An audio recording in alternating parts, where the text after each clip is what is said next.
Hello friends, போன வீடியோவில் வந்து நம்ம இந்த விதைகளெல்லாம் வந்து முளைப்புக்காக விட்டுருந்தோம்.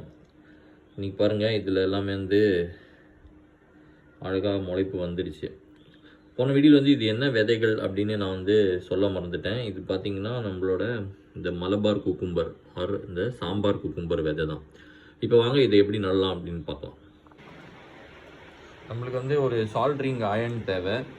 அதுக்கப்புறம் நம்ம வந்து இந்த கப்பெல்லாம் இருக்குது, இது வந்து நம்மளோட யூஸ்டு தயிர் கப்பு.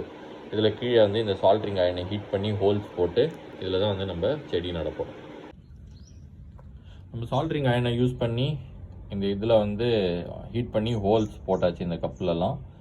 இப்போ இதுக்கான இந்த விதைகளை நடுறதுக்கான மண் கலவையை தயார் பண்ணலாம் வாங்க. இதான் நம்மளோட மண்புழு உரம் தயாரிக்கிற காம்போஸ்ட்டு, வேர்மி காம்போஸ்ட்டோட செட்டப்பு. இதுலேருந்து கொஞ்சம் வேர்மி காம்போஸ்ட் எடுத்துகிட்டு இது கூட வந்து நம்ம கொஞ்சம் கொக்கோ பீட், அதாவது வந்து தென்னம்பஞ்சு, அதை சேர்த்து தான் நம்ம வந்து யூஸ் பண்ண போகிறோம்.